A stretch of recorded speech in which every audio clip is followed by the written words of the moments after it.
Hi, and welcome to All Right, I Get It, a podcast exploring whatever it is that I feel like ranting about at the moment. Today's episode is going to be about ignoring the apocalypse. We'll just dive right into that. So, to put that into perspective, I want to talk about a experience that I had earlier this year. I was dating a woman, things were going well, but we were in the middle of lockdown and there wasn't really much going on. So one night we decided we'd have some cookies that were made for us by a friend, and they're the edible kind, the don't make any plans or operate any heavy machinery kind. And again, not really my cup of tea in the normal run of things, but we didn't have anything else to do, so whatever. So we ate them, and they were definitely way too much. We actually wound up eating about twice what you're supposed to. So, not much happened for the first hour and a half. And, just kind of boring. We watched a horror movie, everything was fine. And then it kicked in. And right away for me, it became like a very anxious experience.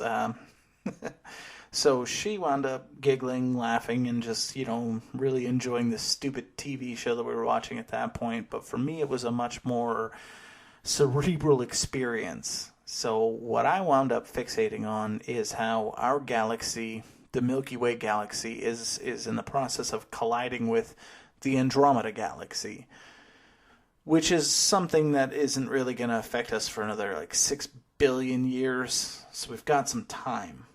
But in my mind, I was kind of wondering what the odds were that our solar system could survive it. Because the Milky Way galaxy is a spiral galaxy, and there's a bunch of arms, and we're in one of those arms.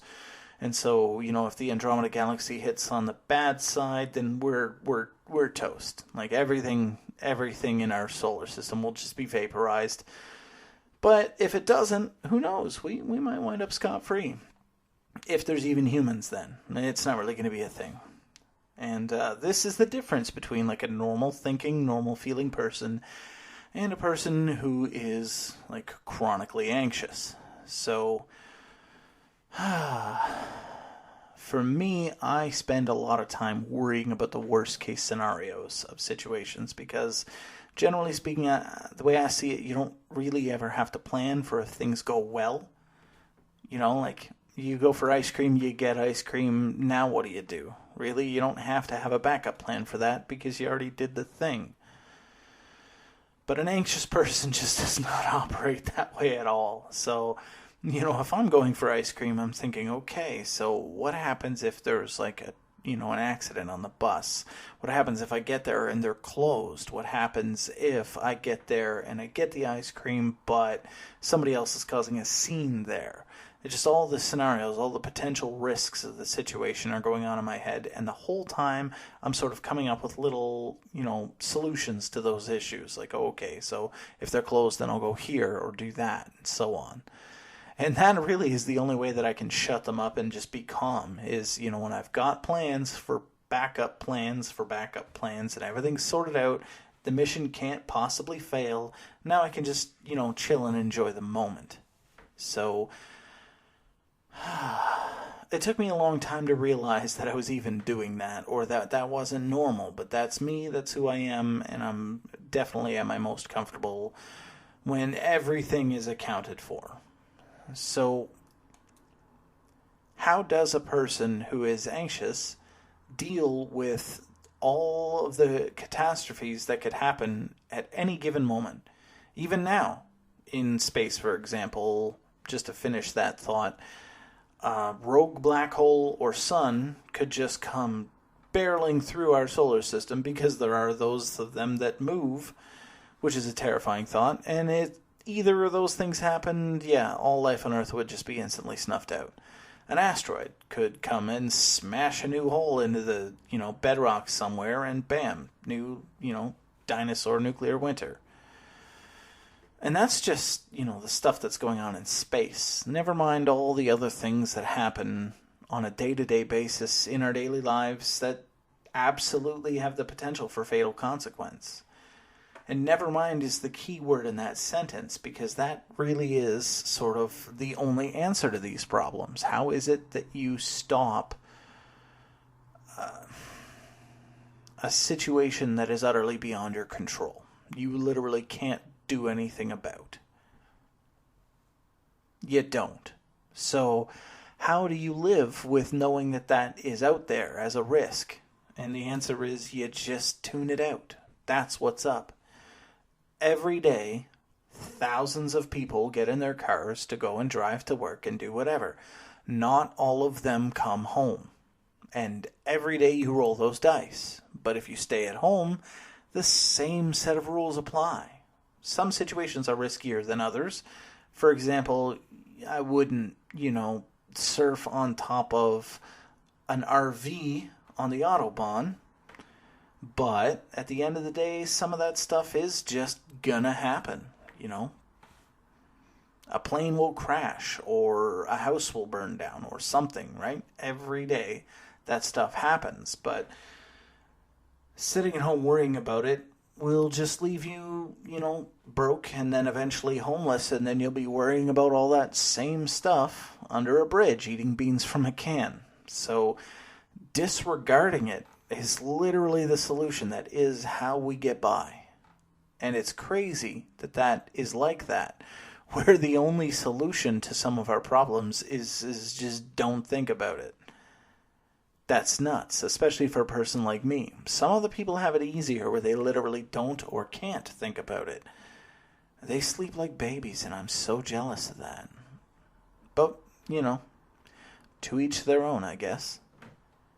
So, for those of them that do just blot it all out, I'm going to go out and I'm going to do this, and if anything happens, well, or they don't even get to that if anything happens phase. Like, literally, just the idea that things could go poorly, it never occurs to them.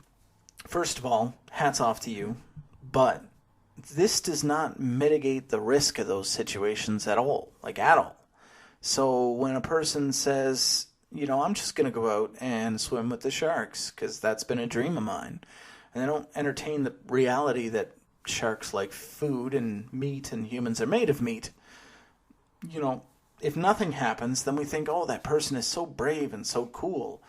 But if something does happen, the first thing we say is, well, what did you think was going to happen? In your mind, where were you going with this? You knew what you were doing. So all the risks still apply despite our need to disregard them, and we will judge the shit out of each other for deliberately overlooking those risks. Like somebody goes to drink and drive. We think, okay, you getting arrested and losing your license is literally the least damaging thing that could happen in that scenario. So when something bad does happen, we don't feel at all surprised, and we don't feel particularly remorseful for that individual. But that's them taking a stupid risk. Necessary risks are a different story, and we have to take those all the time. But even with necessary risks, again, we still judge. So it's weird that it works like that. Everyone thinks, oh, you got to pay attention. But also at the same time, literally at the same time, don't think about it too much. It's this weird tightrope that I have clearly never learned in my adult life to walk. But it's also very common, this sort of defense mechanism, the idea of deliberately overlooking or subconsciously overlooking things that you understand, at least on some sort of instinctual level, to be a problem. And just the necessity of it. You have to accept the potential consequences of any situation you get into, even if you don't think in a million years that they'll ever actually apply to you. So, because it's as common as it is, this sort of mentality, it literally is just part of the fabric of our very being, I got to thinking that maybe this is the reason why we see people being willfully ignorant of situations that we don't feel that they should. I look at, people's resistance to technology, the resistance towards adapting to new technology. For me, it was about operating systems. I didn't want to move past Windows XP because the next couple that came after it were just junk. I think everybody remembers what a lemon Vista was.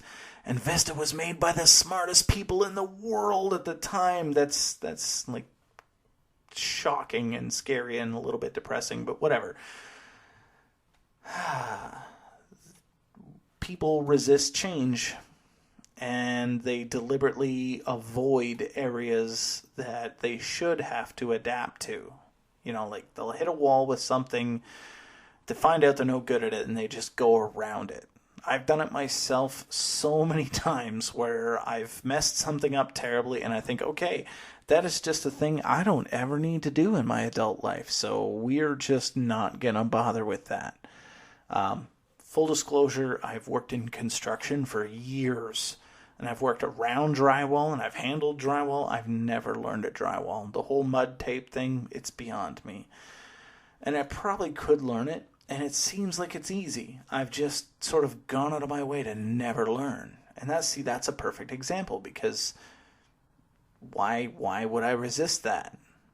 And so here's my thinking about why people, resist seemingly easy changes. And I think based on what I was saying earlier, I guess, about mitigating necessary risks, is I think people's resistance to change is actually based on a risk avoidance strategy.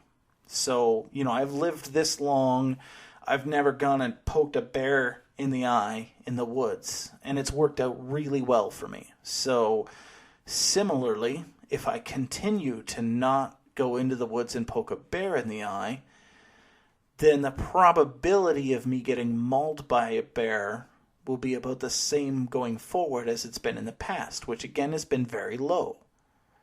Therefore, not going to poke a bear in the eye ever in my life is actually a pretty solid survival strategy. And I think that's where people go with it.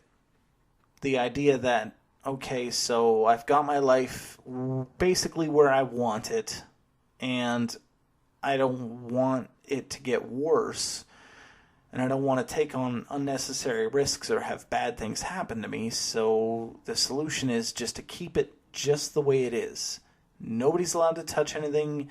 No, you can't go in the living room. And this is how people become like that, where they're so fixated on keeping everything just the same.